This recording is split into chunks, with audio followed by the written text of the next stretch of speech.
Today, we have a story about a young man who finds out his girlfriend slept with two of his friends, and a young woman who isn't quite sure if she cheated on her boyfriend.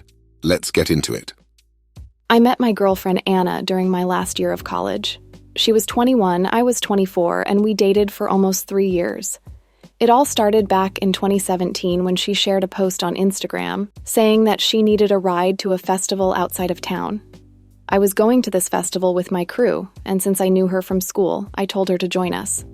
We had amazing chemistry, and during the trip, we clicked. At the time, she was in a relationship, but we still kept in touch. She eventually ended her relationship, and we started going out. Things were great between us. We barely had any fights or arguments. Everything was smooth. Anna joined my crew, and I was super happy to have my best friends and girlfriend get along so well. The good times wouldn't last forever, though.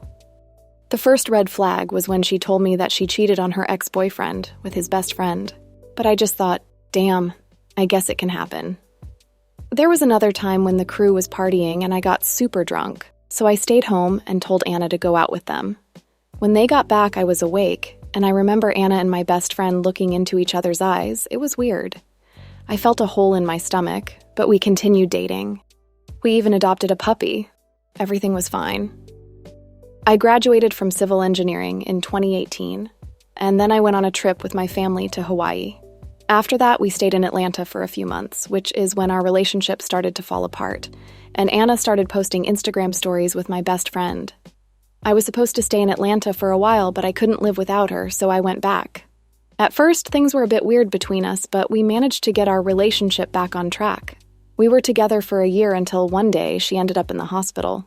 I remember taking care of her, but while she was in hospital, I went to see a friend of the crew. We had a few drinks, and then this friend confessed to me that she saw Anna and my best friend naked in his apartment. This all happened while I was in Atlanta. I called Anna, and I didn't care that she was in the hospital. I broke up with her, and I called my ex-best friend to tell him he's a piece of crap, too. After that, I set myself apart from the crew because everyone knew about this except me. I was really nice and polite to everyone, but I could have easily reacted violently. A year passed, and I got in touch with Anna and I ended up forgiving her. We started dating again. The only condition was for her to be honest about everything that happened. I was really excited to tell one of my best friends about this, so I went to see him. I told him that I've been talking to Anna again, and that she told me the whole truth about what happened. He then asked, "Did she tell you about what happened between us?" I was in shock. "You too?" I replied. He confessed that he slept with Anna too. Immediately, I called her and told her to never talk to me again. I was never disrespectful, but I feel like I should have got revenge. Even though I forgave those two friends, we don't hang out anymore. My whole crew knew and didn't say anything or support me. Should I have done something else?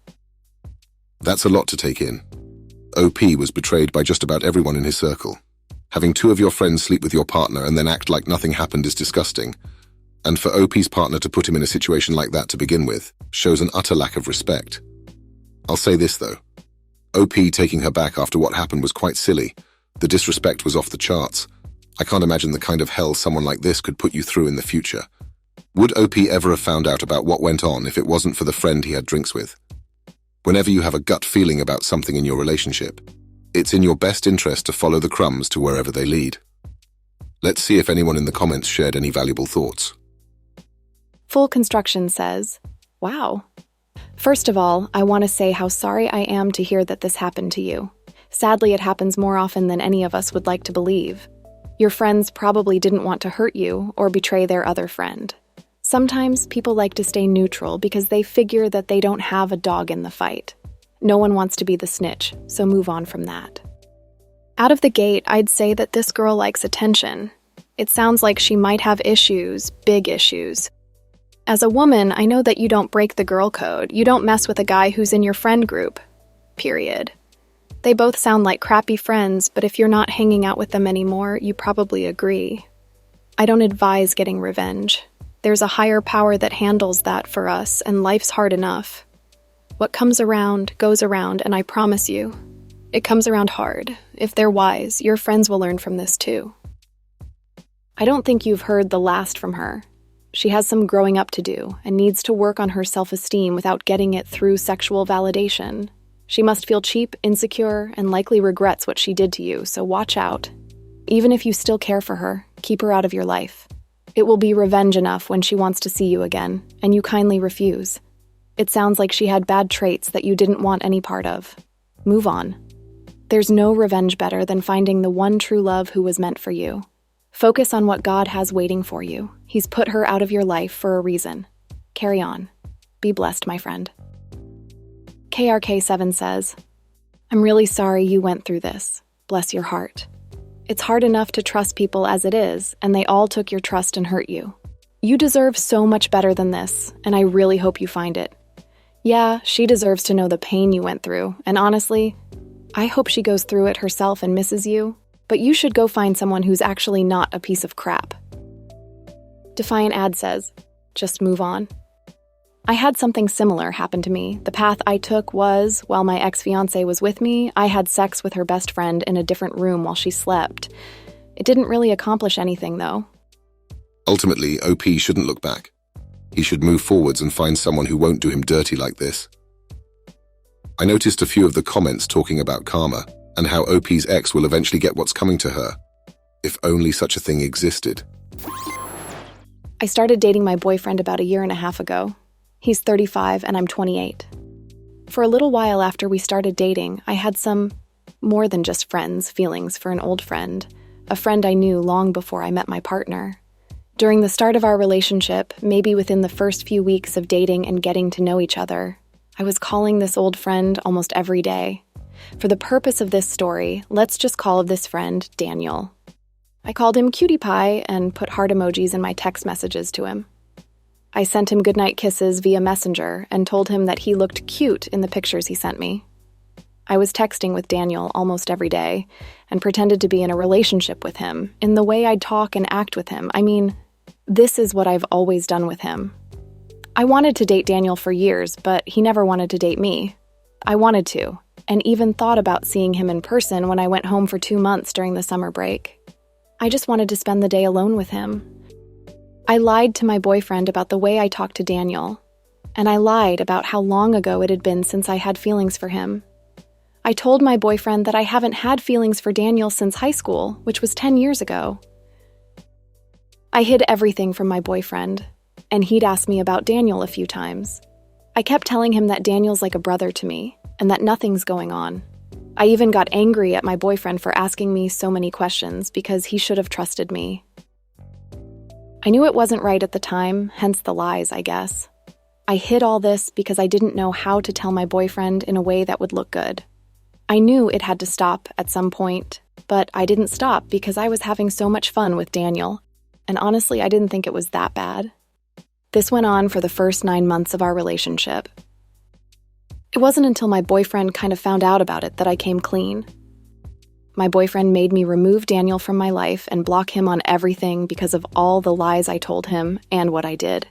He said that I shouldn't contact Daniel ever again if I wanted to continue our relationship, and said that what I did hurt him a lot and made him lose all his trust in me, and that it's cheating. I never contacted Daniel again, but I've kept certain things about this situation hidden from my boyfriend. I've never slept with or kissed Daniel, he never saw me like that, and I never wanted to hurt my boyfriend. Is my boyfriend insecure and blowing this situation out of proportion? Or am I wrong? Did I make a mistake? Was what I did cheating? Maybe not physically, but in another way?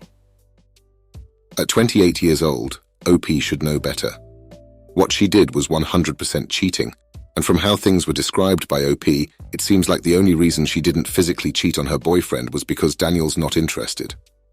Honestly, if you're not ready to give yourself to someone, you shouldn't be with them. Nobody deserves to be treated like this. If this was a story about teenagers, I'd be a bit more understanding, but we're dealing with adults, so there's no excuse for it. OP knew she was in the wrong, but made it seem like her partner was being ridiculous for asking about this guy she was giving herself to emotionally. The fact that OP still can't be honest with her partner is troubling. If I had to guess, OP will end up cheating on him one day. It's only a matter of time.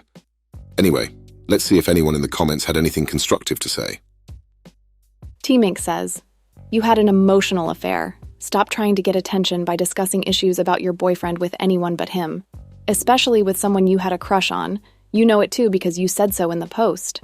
If you were my girlfriend, I would first say, learn how to express what you need from me, to me, not someone else. Stop hanging out with people you were attracted to and then lying about it. Then I would say, I can't trust you, and we'd break up. Synthoid says, oh, look, another emotional affair cheater looking for affirmation that they're a good person just because it didn't get physical.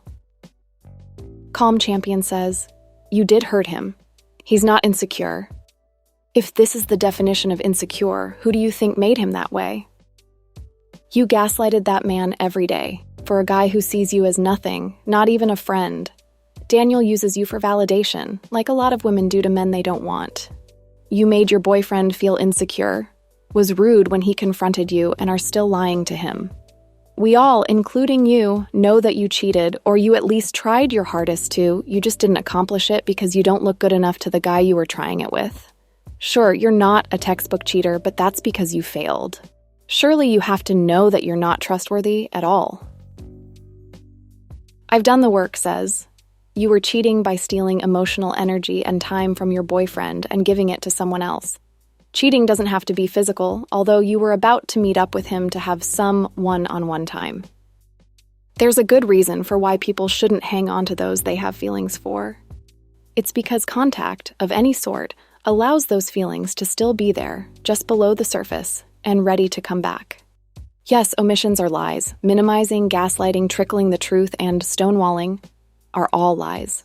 It doesn't matter if your behavior has always been like this with your old friend. It only matters that you failed to break things off with him when you entered a relationship. You don't get to keep people in your life who you still have feelings for.